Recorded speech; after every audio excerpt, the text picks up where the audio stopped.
Welcome everyone to another episode of Pop Rant Radio, the podcast where two pop culture junkies discuss popular and sometimes not so popular culture. My name is Moss, I'm one of your hosts, and with me as always is my good friend and co-host, Eric. How are you today, sir? I'm doing very well. Good. Smooth skin. Smooth skin. We were talking about ghouls before this. Yep, out of context, that's real funny. Well, the people who play Fallout will get it. So, movies and stuff. Yes, that's what this is about. Today we want to talk about bad movies that were almost great. Yes, whether it was like a big attribute of it or a plot decision or Just something, a minor Hollywood detail. stuffing their hand into it. Yeah, we're going to talk about movies that were almost great, but didn't quite hit the mark, and as a result are pretty bad. Right. So yeah, that's what we're going to talk about today. Bad movies that were almost great. Yep. You want to start? Nope. Okay. I'll start. So, Alien is something we've talked about on here in the past. Yes. You and I are both pretty big fans of the series. What would you say if I said, I'm going to give you a prequel to Alien? Would you be excited?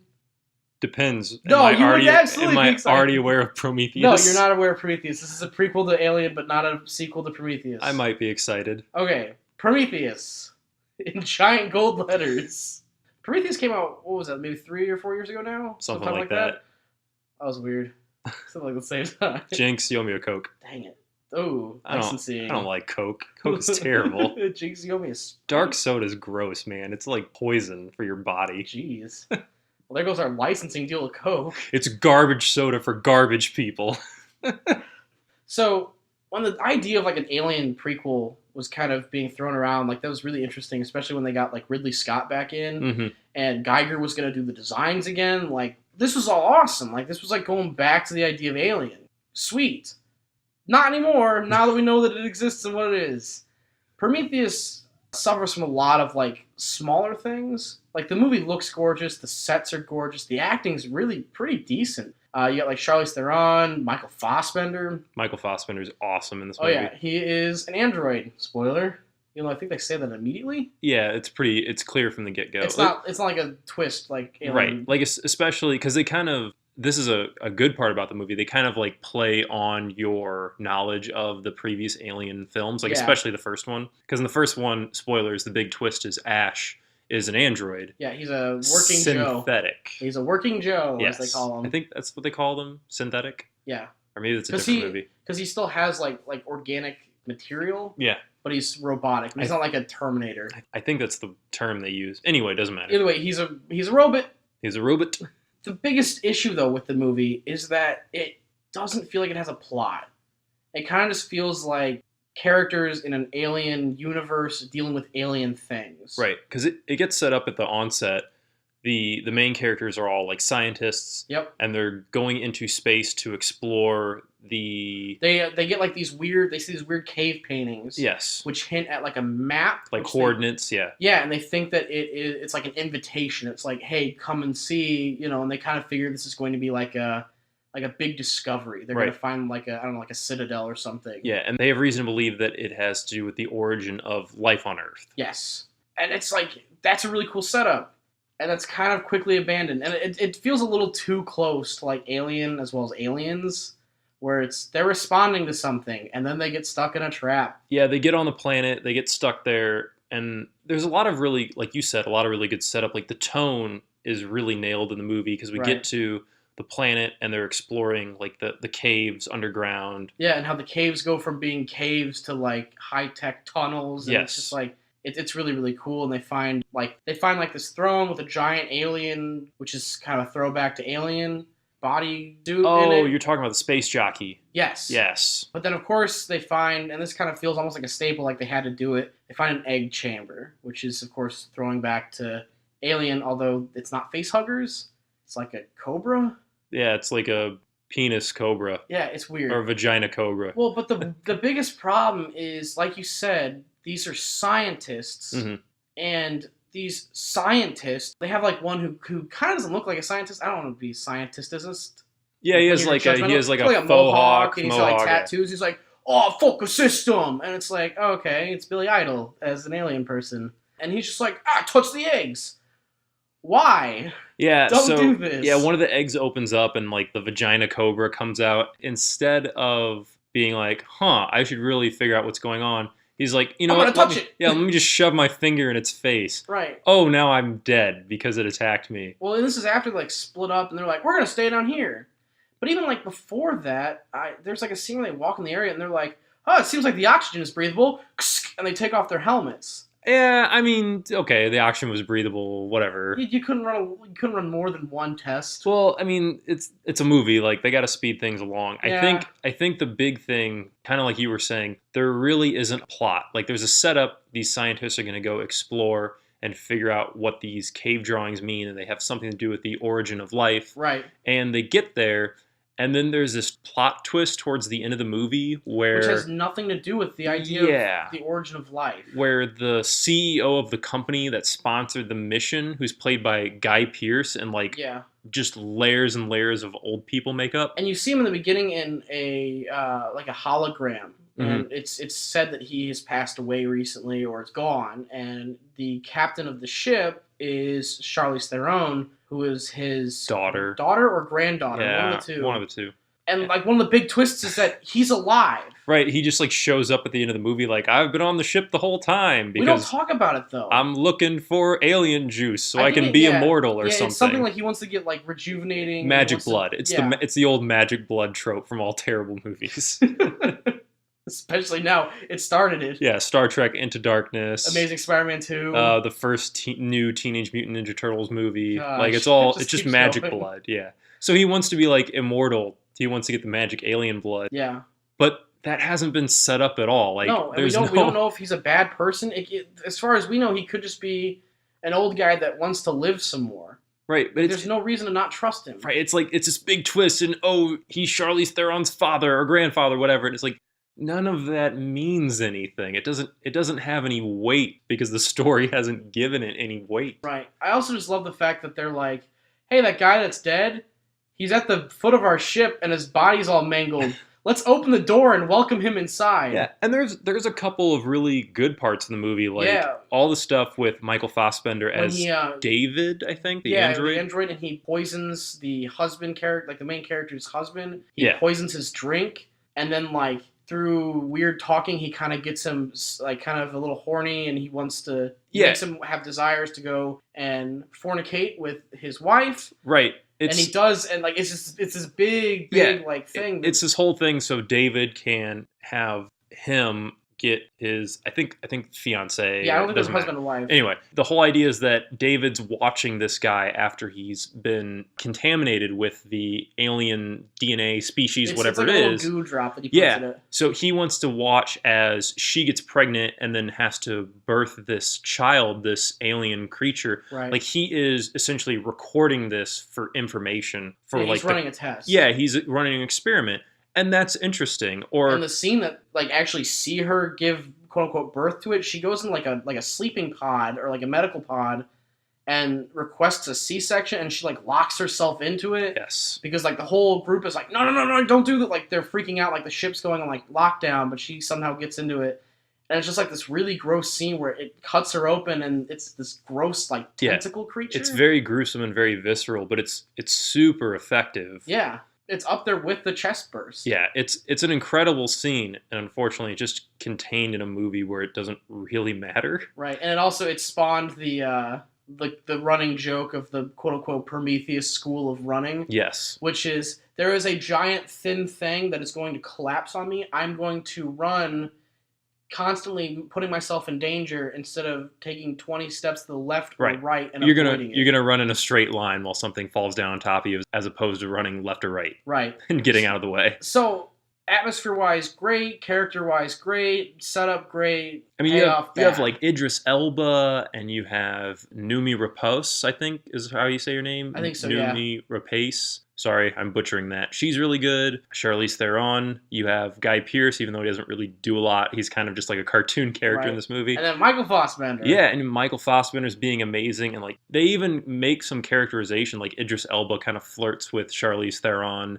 It's kind of like awkward because she's kind of attracted to him, but she can't do that because she's the captain. Like there's some good character moments, there's a lot of really good building as far as that goes. Like, Yeah. the details are there. Like, the details in the movie are really strong, but the overall thrust of the movie just isn't Falls there. real short. Yeah, and at the end of the movie, you have way more questions than answers. Yeah. And Well, and they also force in that whole thing with like her baby saves her, and it's like, no, we don't need any of that. yeah, there's a lot of cliches towards the end of the movie. Yeah. And then it ends very similarly to the first Alien, where the main character is like going off into space for another adventure, and then it cuts back and we get like the origin of the xenomorph. Right. It's like this weird pre-alien design Mhm. xenomorph where it doesn't look like it's fully evolved, but here it is. Right, and it's Wait just for Prometheus 2. yeah, the ending of the movie is, things will be answered in the sequel, and it's like, just make a damn good movie to begin with, Yeah. and then you can make a good movie based on that. Yep, and then you can start a whole another franchise and we'll buy into it. So many of these movies nowadays are just essentially trailers for the next film. Yeah. There's a big difference between like Marvel's like end credit stings and actually taking parts out of a movie in hopes that they'll be explained later. Because Alien didn't do it, and Alien spawned 3 sequels. This movie did it, and it's really struggled to spawn 1. Great build up, but like I said, really lackluster payoff. So the first movie I want to talk about today is The Phantom, starring Billy Zane. Not the Phantom of the Opera? From, I think it's 1996, I want to say. I think we looked this up before. And and this is a movie that's near and dear to my heart. It's a movie that I went to see in the theaters with my dad when I was a little kid. Yep. I think I was like 9 years old when this movie came out. Give props to your dad. Yes, and I really enjoyed it. I still enjoy it, even when I've watched it recently. It's got a very campy charm to it. Yeah, but it's not a great film, but it could have been. Yeah. Because you have a really good setup. So the Phantom is essentially this costumed hero who lives in the fictional jungle of Bengala. Right. And he's kind of like... Right next to Wakanda. Yeah, essentially. He's kind of like the Batman of the jungle. Yeah. And there's like they eventually later on like elaborate that he can talk to animals. Don't do any of that in this movie though. right.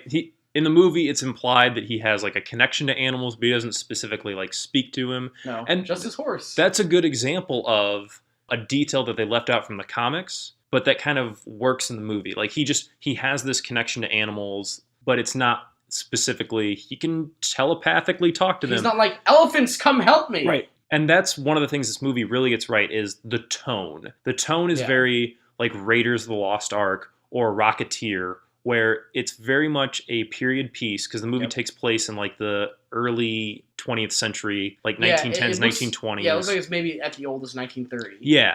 We eventually do go to New York City, and it's clearly like a period piece because you have the cars driving around with the suicide doors. Everyone has fedoras. Everyone's in fedoras and trench coats, and the movie is kind of steeped in the tone and the time. I think the biggest problem with the movie is it's rated PG. Yeah. Like that, that stands out very quickly. And it's very apparent, like especially during the action sequences and specifically at the end of the movie, like the Phantom and the people in his group, they're fighting against these pirates, the Sang Brotherhood. Spoiler. Who are these like evil pirates who are like looking for, they're kind of reminiscent of the Nazis and Raiders of the Lost Ark. Like they're looking for these relics that are supposedly like mystical and magical. And during that final fight scene, that final action sequence, it's clear like, oh, this movie's rated PG because everyone's like pulling their punches. There's hardly any violence. There's no blood. Well, and every weapon in it is like immediately disarmed. Yeah. Like every time someone has a gun, he like immediately gets it kicked out of his hand. Right.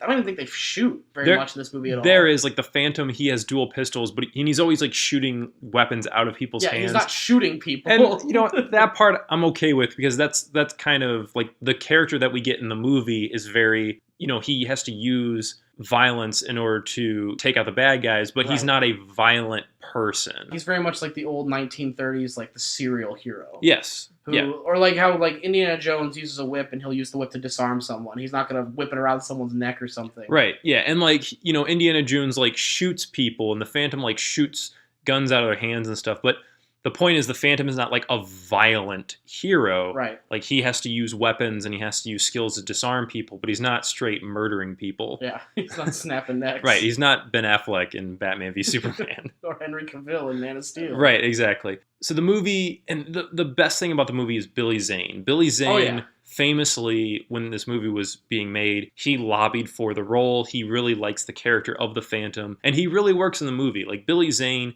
is just a charming guy. Oh yeah. Like, in every role he's ever played, he's always just like super charming. Even in like Dead Calm, where he's a crazy guy, like he's still charming. Even in Titanic, when he's the cartoony villain, exactly, he's incredibly charming. And that's kind of the point. Like, he really works in this role. He plays Kit Walker, who moonlights as the Phantom, right? And he's on the hunt for the skulls of Tuganda, and so is this businessman Xander Drax, who's basically just Lex Luthor, but in the early 20th century. Like, the movie has a lot of these kind of cool archetypes and characters. You know, his love interest in the movie is this woman she can handle herself in a fight, and she's clearly very intelligent, and she's also trying to figure out exactly what's going on. She's kind of like a journalist. Right. And there's a lot of really good things going on in the movie, but just ultimately its tone, the PG rating, really holds it back from the kind of things that it can do.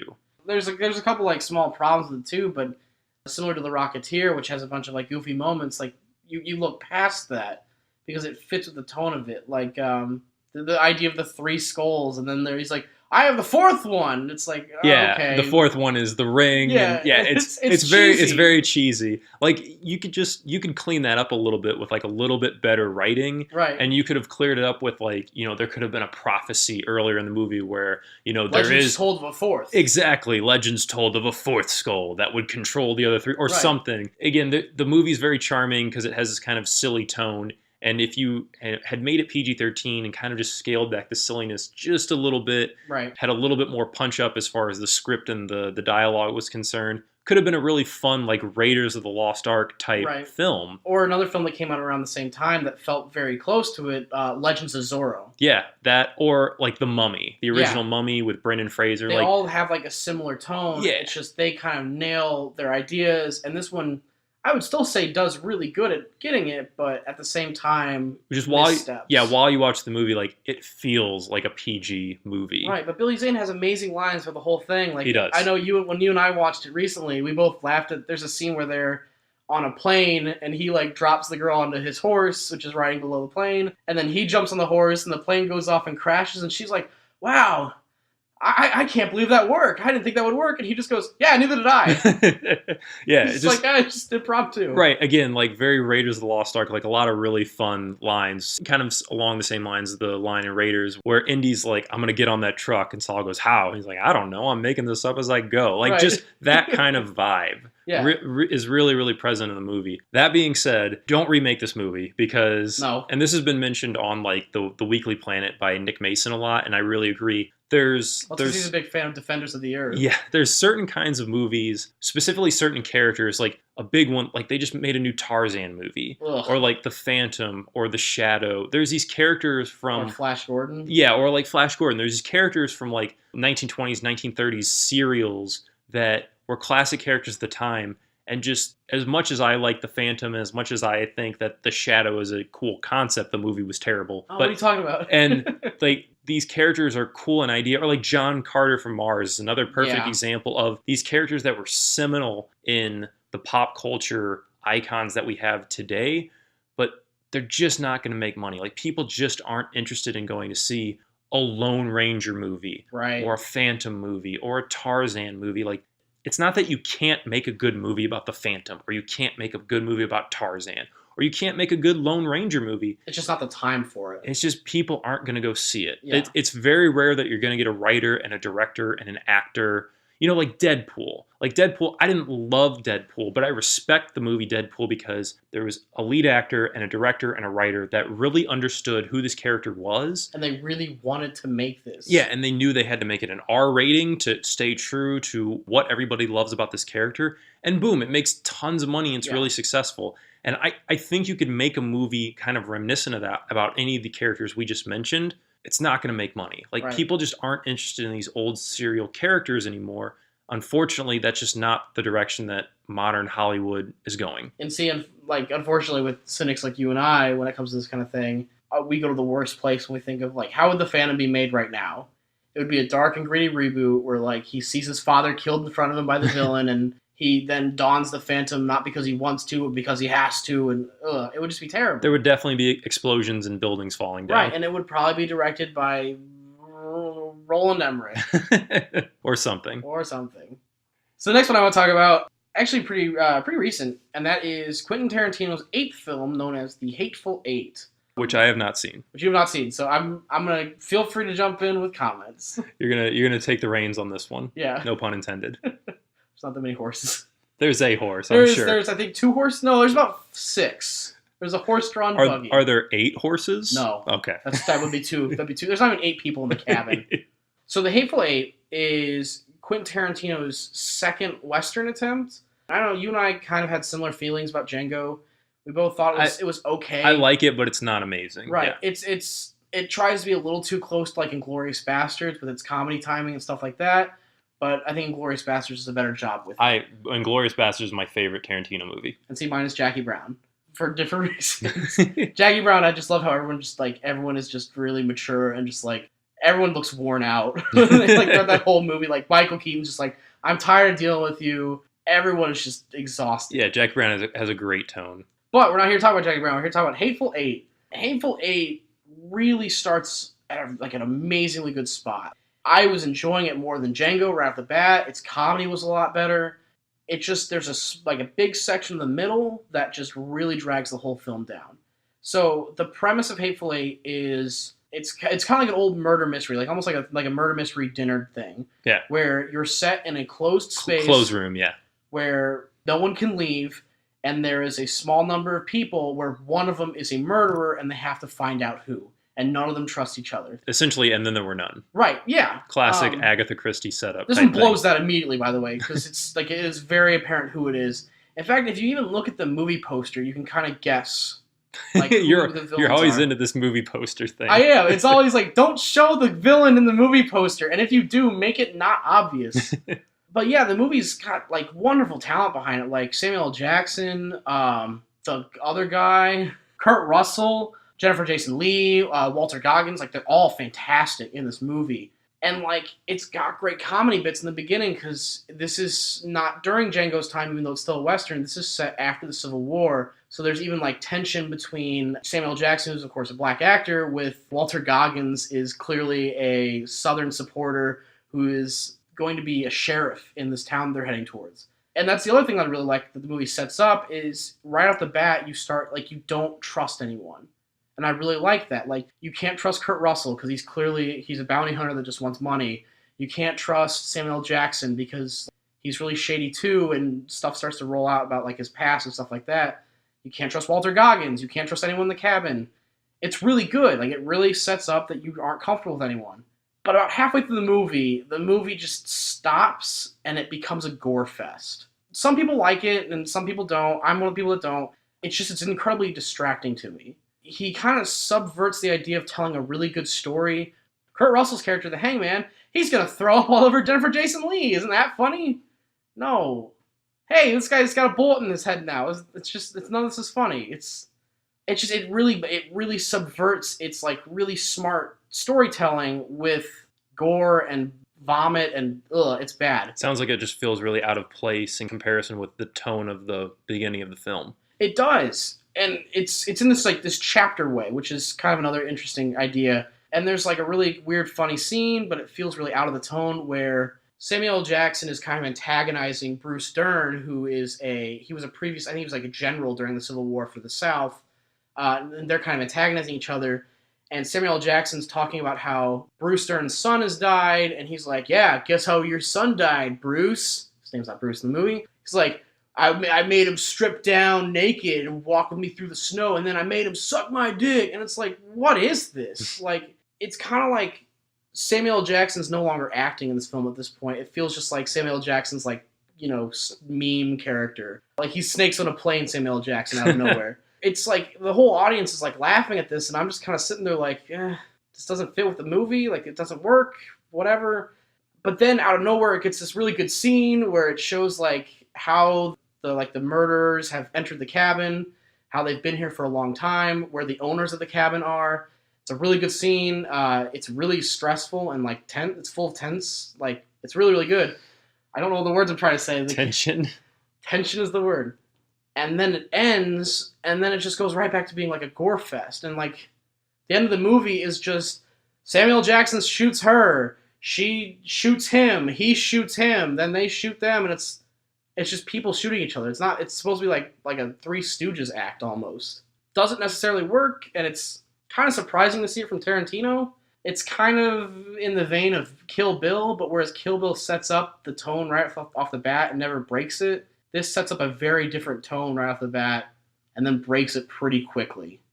I would skip it. As much as I enjoy Tarantino. I'll watch it at some point, but I think you'll have the same opinion. Like it sounds like it's it. just it's It sounds like it's a lot of, hey, this is Tarantino. Yeah. As opposed to it kind of being woven into the film, like most of his films. It seems like it's just very over the top. Like, this is the Tarantino really bloody, really violent part where everybody shoots each other. It's got his comedy, too, where, like, spoiler alert for the movie, Channing Tatum is Jennifer Jason Leigh's, I think he's her sibling. He's under the floorboards of the cabin the whole time, right? Which is really cool. Like, it's a really cool setup. Of course, everything in between that and the beginning is not that great. But, like, it has the classic Tarantino comedy where, like, Samuel Jackson's like, talk to your sister, and Channing Tatum turns over, he's like, hey, blah, blah, blah, everything's gonna be great, and then boom, Samuel Jackson just shoots him through the head, and he's like, how'd that feel? And it's like, that's kind of funny, like, that's kind of a funny joke, but it's like a small speck of gold in like a giant sandbox of crap. It's the small sapperling trying to crawl its way out of the concrete slab on top of it. It's kind of, he's trying to go back to like, remember in Pulp Fiction when I did this, and it was really funny? It doesn't work so well here.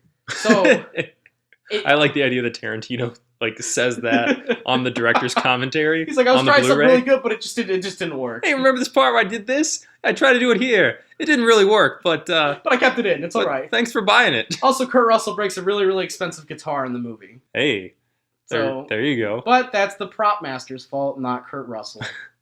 So speaking of movies that start great. Yeah. I want to talk about The Strangers, horror movie starring Scott Speedman and Liv Tyler. Based on the Marilyn Manson murders, I think is what they said. It was like a big influence behind it. Probably the Charles Manson murders, not the Marilyn Manson murders, if I had to guess. Those haven't happened yet. That is totally staying in. Damn it, I said it so confidently, too. You did. That was like based best. on the Marilyn Manson murders? I'm really excited about that. So The Strangers is a horror movie that involves two main characters. They're kind of like trapped inside their house. They're like cabin in the woods type thing. And the movie. It is. And they are being terrorized by these three people in these like crazy masks. And it's just a really, really creepy film. So the film starts off so good. I went to see this with, I think, a friend or maybe an ex-girlfriend. I can't remember. Neither were me. This is true. And I remember being in the theater during the first like 20 minutes of the movie and thinking, this is so good. Like, it started off I thought I was just walking in. I was like, this is going to be a stupid horror movie, whatever. Yeah. And I was so impressed from the onset. So Scott Speedman and Liv Tyler are this couple. They're at a wedding, and at the wedding, Scott Speedman, it's not their wedding, they're just like attending a friend's wedding. And as they're like walking away after the reception, Scott Speedman proposes to Liv Tyler, and she says no. Dang. So then they have to get in his truck and have this like awkward drive back to their cabin, where they get out and they both go inside, and they're kind of like avoiding each other, avoiding the conversation. And the first like 10, 15 minutes of the movie is we just spend time with these characters to figure out who they are. Like right before things get started, they talk about it, and she's just like, I'm just not ready right now. It doesn't mean that I don't love you.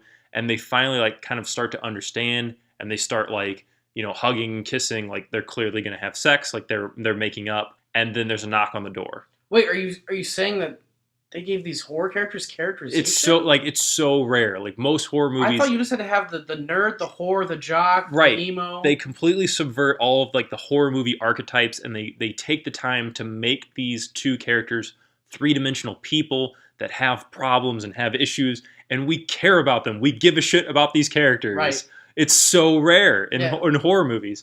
And especially nowadays where we kind of switch on who we're rooting for in these horror movies. We root for Jason and Freddy now instead of the teenagers that are supposed to be getting away. Exactly. Like it's not a slasher movie. Like we're not just waiting for the characters to be picked off one at a time.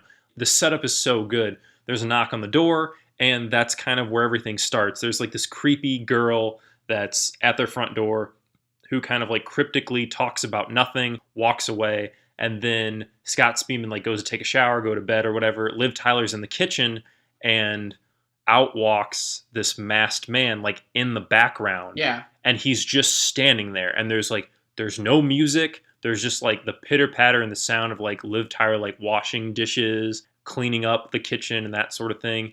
And the camera just holds, and it's so great because it's so creepy. Like the movie's not scary. It's really creepy, and it has like this looming sense of dread. Right. And like I said, with what you mentioned that it's in the background, Peter Sova, who is the director of photography, I think a lot of the credit of like the unnerving and horror feelings of this movie kind of have to go to him. For sure. Because I had never seen this, and we talked about this, I think, several years back. Yeah. And you had mentioned it, and I was like, I'm not big into horror movies, but I gave it a watch. Yeah, and neither am I at all. But I gave it a watch, and like, yeah, that is one of the worst scenes I have ever seen in like a horror film, where you're just like, turn around, and like, yeah, worse as in like you feel the tension right, like of the just scene. like you're really uncomfortable because, and I think it goes to like an actual like one of a natural fear for us is the idea that someone's in your house and you don't know. Right. Like that's the whole idea, is that you as the audience have the knowledge that these people are around and the characters don't. And we've talked about this briefly before, where there's a couple different ways that you can like kind of portray a point of view as far as horror. I think one of the most effective is when you, the audience, know something that the character doesn't know. Yeah. And you, the director, both of, the director of the film and the photographer and the story itself, play with that idea that you, the audience, know something and the character does not. And that's what helps build the tension. And so shit hits the fan. There's a reoccurring thing where like the record player starts playing like really loudly in the house. Liv Tyler and Scott Speedman, they're like trying to figure out what's going on. They end up getting like a shotgun from like above the mantle or whatever. Classic. Yeah, they're like trying to get away. They hide in the closet, and they're just like in the closet together, like with the shotgun trained at the door, and they're just like they're ready. And then we cut out. We get back to Scott Speedman's friend, who's established earlier in the movie, like at the wedding, and he drives out to their cabin to check on them. I think they might have called them earlier in the night. I think Scott Speedman like calls him or something.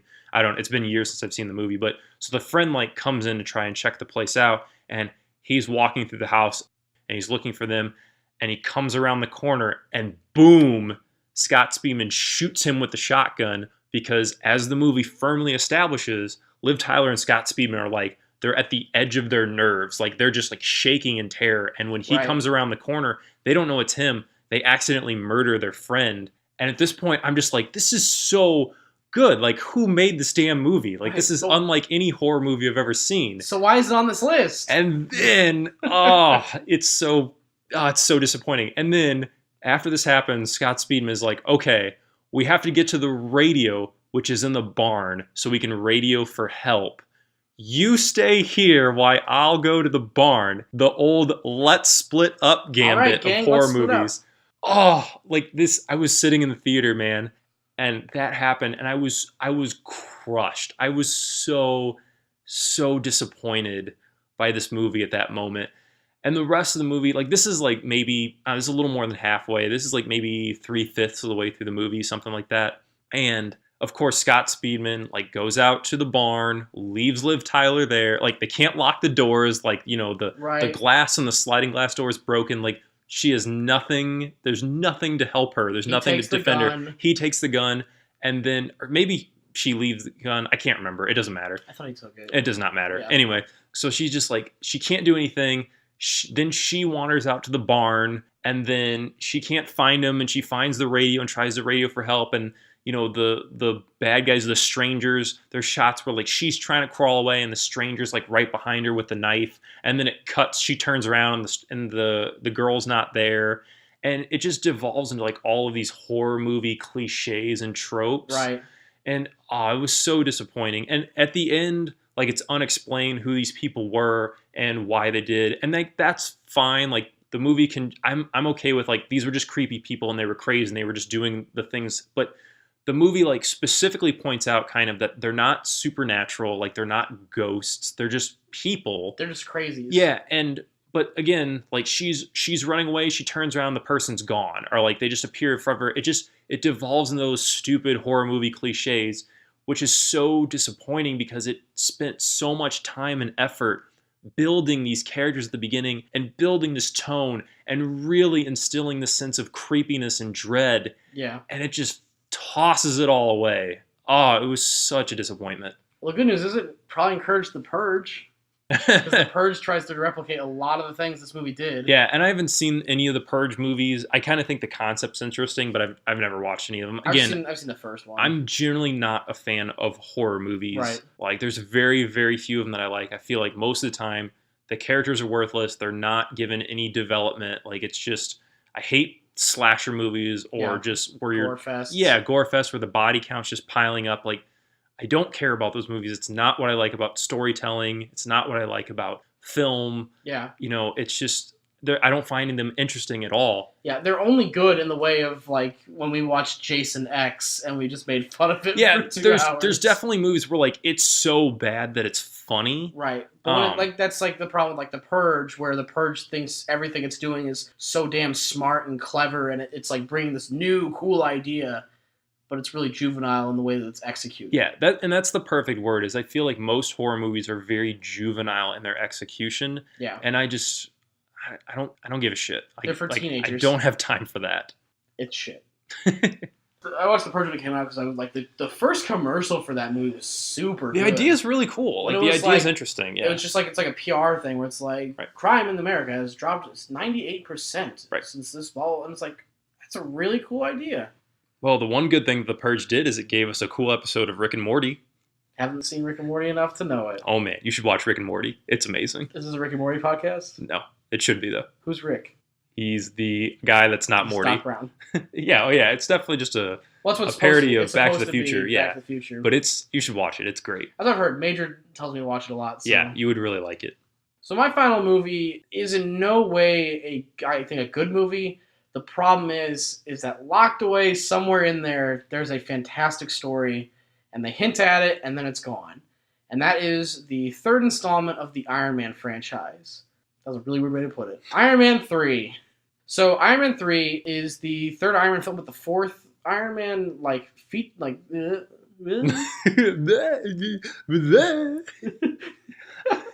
like Jimmy. It's the third Iron Man film, feature film, but it's like the fourth time we've seen Iron Man because, of course, this is the first one after Avengers. And the biggest problem with this movie is not the Mandarin, which is what everyone says it is. Everyone's really mad because the film sets up one of the biggest Iron Man villains ever, being the Mandarin. Yeah, Iron Man's arch nemesis from the comics. Right, and they're setting up as like the giant terrorist leader of this group called the Ten Rings. Yeah, he's like the warlord. Yeah. He's like, his video footage is very reminiscent of like what we've seen in the past like 7-8 years, where it's like shaky video camera of like people being killed or missiles being shot off. Very reminiscent of like the Taliban, ISIS video, that sort of thing. Bin Laden, stuff like that. It's really good. And then the fake out is that, hey, he's just a dumb British actor who's a slob and drinks a lot and farts. That's the thing that everyone's really pissed about. And that is a problem. The biggest reason that's a problem, though, is that it's not so much that you didn't make the Mandarin the lead villain or you kind of changed who the Mandarin was. Right. The problem is you've built a tone around who this character is, and then towards right after the midway point of the movie, you reveal, actually, he's just a British actor and he's played as a joke. Yeah. And the movie hasn't earned that tone. Like, the movie hasn't earned that moment being funny. Right, because it's been setting up an incredibly realistic vibe with it. Like, there's a way that you can, and I say this all the time, there's a way that you can write a movie to basically do anything, to make anything good, to make anything funny. You can write a movie where it leads up to the fact that the Mandarin is like this actor and it's funny and it works within the tone of the movie. But not like this. Right, but that's not what they do. We'll never even stop to like care for him, and we're supposed to be like, oh, he wanted to be a star, and then in the end he gets his attention, and oh, it's great. Right. No, it's terrible. And then even to go further down the road, when Aldrich Killian is like, it was I who was the Mandarin. No. Yeah. You don't need that line. Yeah, that was bad. Like, that's, again, you're just kind of beating the audience over the head with a stupid line because you feel like your audience is a bunch of 5-year-olds, which, again, it's a Marvel movie, whatever. But, you can write the movie where the reveal of Aldrich Killian as the mastermind behind everything works and is effective.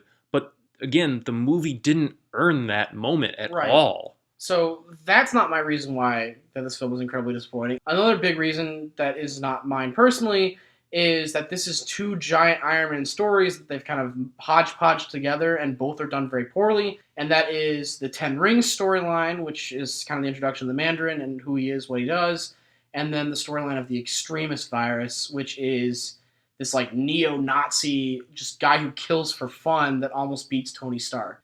Both really great stories. They kind of slammed them together and did neither. So the big thing that bothers me, though, that really just totally ruins this film, is in the beginning of the movie, it sets up this idea and this tone that Robert Downey Jr.'s Tony Stark is terrified of what happened in Avengers. He has this great line where he's like, a hole opens in the sky and, an alien invasion starts, and then it stops, and I still don't know what happened. Mm-hmm. And it's just, I'm just a guy in a tin can. And it's just this big humanizing moment where it's, he fought alongside Thor, a god, Captain America, a super soldier, and the Hulk, a giant monster, and he's just a guy in a suit. Right. And the idea is that after the events of the Avengers, he's kind of suffering from post-traumatic stress disorder. Absolutely. There's a really, really good scene where he's at like a bar with James Rhodes, his best friend, War Machine, and this kid comes up to him and it's like, Iron Man, I saw you save New York, blah, blah, blah. Can you sign this picture? And he goes to sign the picture, and one of the kids says, hey, how'd you escape the black hole? And he just pauses and drops the pen. Right. And he sees this black hole picture that's drawn for him, and he just panics. And it's really well set up. It's a trigger thing, and he freaks out. And the suit is even you have a high, your heart rate is accelerated. You need to calm down. And he just leaves. It's interesting. Yeah. It's development of a character. It's a flaw that he has. Explore that. And make a movie about that. It would have been great if the Mandarin was real in this, because then you're having Tony Stark, who took on Warmonger in the first film, just a guy in another big suit, and then Whiplash and Hammer in the second film. Another guy in a big suit. Another guy in a big suit. Ugh. For another day. Yes. Then you have him take on a giant alien army, something he's never faced or never knew about, and now you're asking him to go fight another terrorist. It's you went from everyday Earth to weird mystic alien crap back to everyday Earth, and you're expecting him to be fine. That could have been great, but it's not, and it's not a problem that we go to the extremist thing, which is kind of a more mystic, not super realistic idea. Yeah, it's science-y. Yeah. Right, but it would have been better than just what they gave us. Right, and I think you hit the nail on the head here, where it is kind of a hodgepodge. It's this amalgamation of two different storylines that kind of have distinct tones and distinct ideas, and they're kind of glued together, and the PTSD thing is just kind of thrown out the window almost immediately. Which is so unfortunate, because that's something that these comic book movies are so scared to talk about, I feel like. I think that they're very, and we talked about this after we saw Age of Ultron, where Age of Ultron sets up the idea that Captain America and Iron Man don't see eye to eye, and they actually fight in that movie, they're arguing back and forth and so on, and then at the end of the movie they're just kind of best friends again. Right. And it's like Marvel and Captain America Civil War kind of did the same thing, where the movie ends on this, well, we have to restore everything to where it was. We can't have it end with this Empire Strikes Back, we're all lost. Yeah, we can't change anything. Right. We still have to sell toys and video games and stuff, so we ultimately have to return the universe to the status quo. Yeah. And you can only make so many movies where that happens, and it just becomes really laborious and really uninteresting. And that's the big reason that Iron Man 3 kind of fails. Yeah. Because we have Shane Black directing. Which should have been a dead set victory. Perfect opportunity for a buddy cop movie, alongside. Which we do get towards the end. Yeah, which you kind of get, and there's a lot of ridiculous moments, like when Tony Stark tells, hey, this is my address, the Mandarin can come get me. And then he does. And then they do, but And then at the end of the movie, like Tony Stark calls all of his Iron Man suits, and it's like, why didn't you do that earlier his when house you were being party. attacked by the helicopters? Like, there's just a lot of things that just don't make sense in the context of the story. It's a really convoluted and just really poorly written script and screenplay. Right, but like you said, that idea of the post-traumatic stress disorder played on at the very beginning of the movie, that's incredibly compelling. Right. And if the movie had been about that, like, I understand that maybe 10-year-old kids don't want to see that movie. And I get who cares? it. Screw kids. But it doesn't have to be, like, rated R. It doesn't Right. have to be, like, you can show an Iron Man who has problems, who has emotional problems, and how he overcomes those, and make it interesting. And it doesn't have to be, like, a gore or sex fest. You can make it a PG-13 movie and make it interesting in that way. And talk about these adult topics. Right. I'm sorry. I understand these are supposed to be comic books. And, DC has truly effed up in the way that kids don't have a Superman or a Batman anymore. But, I don't care about children. I don't. Make Iron Man, he's this drug addict, alcoholic who happens to have a lot of money and make a suit. He's a corrupted character. Yeah, and that's another missed opportunity on Iron Man 2 is where they play up They his try to do alcoholism the a whole little bit, alcoholism. and then just like, nah, he's cured. It's fine. Don't worry about it. He's like, he's an idiot, and it's like, no, now he's eating donuts. He's okay. He's happy. Yeah. It's just all screwed up. And there's so much in it that works, and the idea of him not having his suit anymore because it breaks, like, that's really cool because that shows us the idea of him as, like, a human in a suit. That's great. But just everything sucks, and everything with the extremist stuff is terrible, and it's garbage, and when Aldrich Killian spits fire, no. The ending fight is really interesting, but again, I don't care about it. And the funny thing about it is, talking about Age of Ultron and Civil War, clearly that PTSD was supposed to be a bigger thing in the eyes of the overall story. Because in Age of Ultron, his idea of making Ultron is driven by his fear set up in Iron Man 3. Yeah. Like, the world was being attacked by these aliens, and we had nothing to stop us. I'm going to build, as he says, a suit of armor around the world to protect it. That's cool. That's set up. And then even in Civil War, it's set up that, like, hey, we're sometimes doing more bad than good. People are dying because of our short-sightedness or our carelessness or whatever. That's great. So where is the Iron Man 3 movie that we want? Like, where is that movie that just dives into Tony Stark's psyche? We didn't even need a villain for it. He could have been the villain. He could have fought himself in it. Not like Spider-Man style where he's like in a dream fighting himself. Right, but it's really hard for them to make a post-traumatic stress disorder action figure. Yeah, where it's just Tony Stark and his hands go naturally to his head. Right, it's difficult to play that character in Lego Marvel. The Tony Stark figurine. So, yeah, the movie sucks, and it's the second worst in the Iron Man series, which, like we'll say, we'll talk about that another day. Yeah, Iron Man 2 is still worse. But it's still not good. Like, it's just a crappy movie. Again, really, really, really good idea, kind of gestates and is the genesis of the film, and there's just no follow-through. Right, and even in the ending, when he's like, you know what? I don't need the Iron Man suits. Destroy all of them. Right. And then the next movie's back to being Iron Man. Yeah, and that's another big thing is like that moment is kind of like, okay, this character has changed, but it's rendered absolutely meaningless. Like, there's not even a moment in a later movie where he has to decide, okay, now I'm going to be Iron Man again. Like, it's literally just a throwaway, means nothing moment. Yeah, and they mention it briefly in Civil War, I think, to kind of fix that, where he's like, I tried to quit, but I couldn't. I kept coming back, and it's like, no, don't do that now. You've already lost it. It kind of goes to, like, the idea of, like, in Dark Knight Rises, which is not a good movie, where Michael Caine says... That's an understatement. Yeah. Where Michael Caine says, you only see one end to this. Right. Play up to that. Like, do that story. Give us that. You could tack on the 10 rings and... Characterization is important. Make us care for him. Because then, like... Which they do better in Age of Ultron, a little bit of giving him characterization, and they do a lot better in Civil War, where... We don't want to see Steve Rogers break his face in. We want to see him punch him once, but maybe not break his face in. Something like that. So, to come full circle, the final movie that I want to talk about today is Alien 3, which... You mean Alien Cubed? Yeah, exactly. Stylized Alien Cubed. So, Alien 3, very, very interesting movie. Most people think this movie is really, really bad. Yeah, it's kind of almost thrown up there with the fourth one. Right, it's trash. A lot of people actually think Resurrection is better than Alien 3. Which is not true.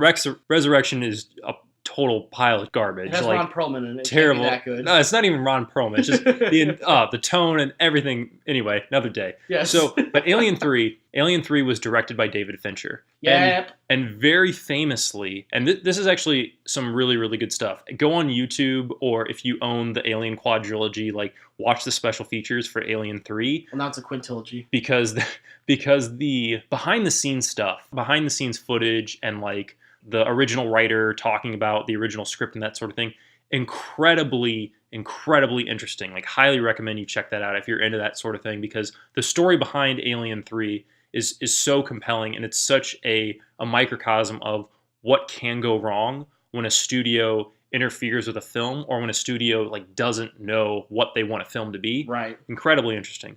So infamously, David Fincher, this was his first feature film, and he dealt with a lot of interference at the head of the studio from Fox. So he notoriously like hates this movie, hated his experience with the movie. When they released the Alien quadrilogy, they interviewed a lot of people for the special features. He didn't want to have anything to do with it. Like, really, really soured his relationship with that studio and that franchise. What Fincher was trying to do, and what this original like idea for the screenplay was trying to do, I think is very, very interesting. So the plot of Alien 3 is Ellen Ripley, Sigourney Weaver's character, lands on this prison colony planet. Right. After the events of Aliens, the second movie in the series, she's put into like cryosleep and launched in a ship, and they don't know exactly where they're going. And Hicks from the second movie and Newt from the second movie, they're both dead at the beginning of Alien 3. That's not necessarily the wisest thing that you could have done with those characters, because you just killed off these characters that were super important in the last movie. Yep. But whatever, that's what they did. So Ripley is alone on this planet.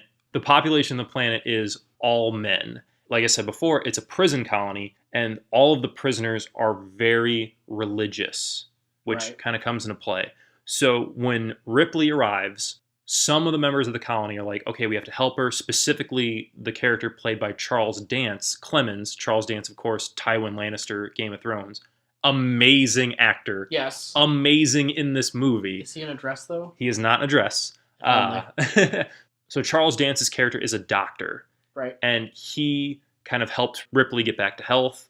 They do an autopsy on Newt's body, the little girl from the previous movie, because Ripley is worried that there's an alien like loose in the colony. She's had 2 prior experiences with this alien species, so she knows she knows what's going on. So she wants an autopsy done on Newt's body. They don't find anything, and then all of the men of the colony are like, what is this lady doing? Like, she's tearing open this little girl. Like, so most of the people in the colony immediately think that Ellen Ripley is crazy. Yeah. And here's the other thing is, it's a colony of all males, and they're very religious, so they feel like Ripley's presence is a test of their faith. Yeah. Like, they believe that they are being tested with temptation because Ripley is a woman. And she's the first woman a lot of these people have seen in a very, very exactly. long time. They've been on this prison colony for a really, really long time. So when the alien does show up, a lot of the prisoners think this alien is a demon that's come to punish them because they've succumbed to the temptation, and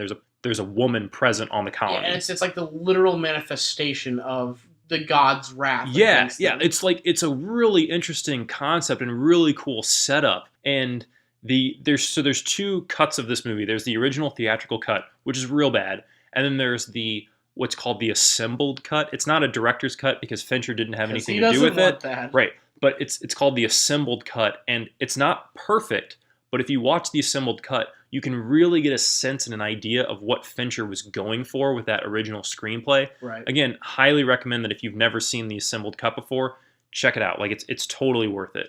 And then throughout the course of the movie, like, one of the members of the colony, he contacts the Weyland-Yutani Corporation, which is, of course, the corporation that always wants to weaponize the aliens, because at this prison colony, they don't have any weapons. Like, they don't have any guns. So they can't effectively, fight off this alien. And Alien 3 returns the idea that there's only one alien. Right, it goes back to that original close quarters, one hunter. Like, the original Alien movie has this very, it has this very defined tone of like horror and of dread and of survival and hopelessness. Yeah. Yeah. And Aliens is this kind of like militaristic movie where there's tons of aliens and they're killed with guns. It's just an action film. Yeah, it's an action movie. So Alien 3, Fincher was attempting to return things to that more dreadful tone. Right. And for the most part, it really works. While still making it different enough. Because that's the thing is I think he just made it such an unusual storyline. Yeah.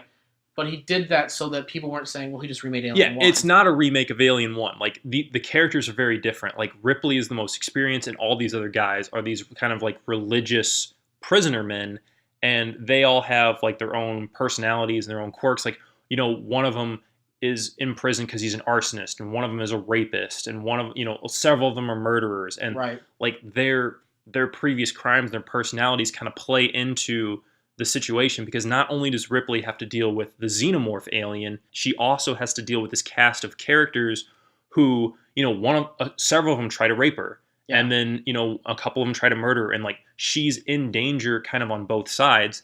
And the one character that's kind of on her side, Charles Dance, the doctor character, who they actually kind of develop like a romantic interest in each other, he gets killed fairly early on in the movie. He's one of the first guys to die. So it really sends home this idea of hopelessness that Ripley is really on her own. Right, she's kind of between a rock and a hard place. Yeah, but she ultimately does have to kind of step up and become the leader of this group of prisoners so they can use what they have available to them to fight off this creature. And the prison is like in this old like steel mill, so they have to use the mechanisms and the contraptions of the factory in order to like properly trap the alien. And in the assembled cut, there's one point where they trap the alien, and then one of the crazy religious guys thinks like, oh, it's an angel and it's here to save me, and I have to, and he sets it free. Right. And again, it just really plays into the theme of these. Gets wrecked. Yeah, and he gets killed, and like he believes he has to sacrifice himself. Like there's a lot of really cool, interesting, you know, almost gothic horror ideas in this sci-fi movie. Yeah. It's incredibly interesting. And again, even the assembled cut is not perfect. The theatrical cut is certainly not perfect. The movie doesn't, you know, the movie has its problems, but when you watch the assembled cut and you kind of watch the behind the scenes footage, and if you just know who David Fincher as a director is, even when he was really young, you can really get a sense of what that movie could have been. Yeah. And it could have been something incredible. Because I know when I first saw this, I actually saw this after seeing like Fight Club, Seven, stuff like that, and I thought this was really out of character because from what we and you and I've talked about, people listeners to the podcast should know that we are both humongous Fincher fans. Yes. And it's just this movie. It's not the one that I think I did see the better one, the repaired one, assembled cut. Yeah. It's not awful or horrible. It's not the fourth one, but it's not up to his par. Right. It's got his signs throughout it of like you could tell scenes that he personally did his touch on. But it doesn't feel like a Fincher film. Like I would not put it in his collection if I had one. And even from like the behind the scenes footage shows you a lot of this too, where like even from a technical standpoint, like the way they lit certain scenes, and like another cool thing that the assembled cut does is it kind of reveals the fact that whatever the face hugger like grabs onto, like whether it's a person or whether it's another animal, because in the assembled cut it grabs onto like a cow. Yeah. And when the xenomorph comes out, it's different. Like it has a different anatomy than if it was inside of a human. Right. It shows that whatever it grows inside of, it takes part of its genes. Yeah. And it like slices it. Yeah. It like takes that form, which is a kind of cool idea. And and there's definitely problems with the movie. Like the CGI is definitely not up to snuff. Like the CGI is rough especially when they have the CGI alien. Like they're clearly like unfinished special effects in the assembled cut. But again, the idea is that when you watch the movie, if you can kind of just use your imagination a little bit, you can really get a sense of what Fincher was trying to do and the movie that he almost made. Right. And I think that Alien 3, despite all of its flaws, is an incredible look into the early works of this director, who now has gone on to make these absolutely fantastic movies. Yeah. You know, a great career, an almost flawless career. Panic Room is terrible, but an almost flawless career of, you know, Fincher has his own style. He always really makes these like dark, grim, gritty movies, but they're not to go somewhere that no one else does. Yeah, but they're not like gritty because they're dark and gritty. Like they are visceral, and they are grotesque, and they are They are cringeworthy. Yeah, they are 100%. They are 100% Fincher. They are 100% unique to his direction and his style. Right. Anyway, I like Alien 3. Sue me. Sorry, I like Amazing Spider-Man 2. No, you don't. I actually do like a lot of that movie. I like parts of that movie. I like. We can probably talk about That's another day. Yeah. Anyway, that's a similar issue. Is the Sony got way too grubby with that film and fucked it up. Yeah, that movie has corporately produced, written all over it. Yeah. I'm the Rhino. Oh God. So this has been our discussion on bad movies that were almost great. Yep. We hope you enjoyed it. Let us know some of the movies that you think were bad but almost great. You can get in contact with the show on Facebook, Twitter, Gmail. We're on YouTube. MySpace. You can... Yeah, definitely. MySpace, our name is Tom.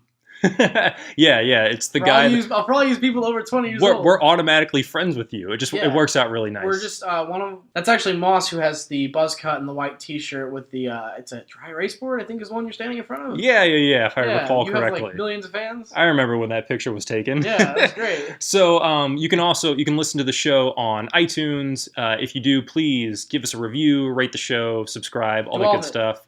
And tell a friend. That's the most important thing. Tell a friend that you like the show. Yep. Or if you don't like the show, tell a friend that they should like the show. Right. And if you don't tell your friends, we're going to talk about how great the prequels are. Oh no, that's a promise I don't want to live up to. You can also find the show on Libsyn, the website that hosts the show. As always, we'd like to thank Major for the great theme songs. Thank you, sir. Thank you, sir. As always. And other than that. Excelsior! That's the show for this week. Thank you so much. We hope you've enjoyed it, and we will see you next week. All right, guys. Bye.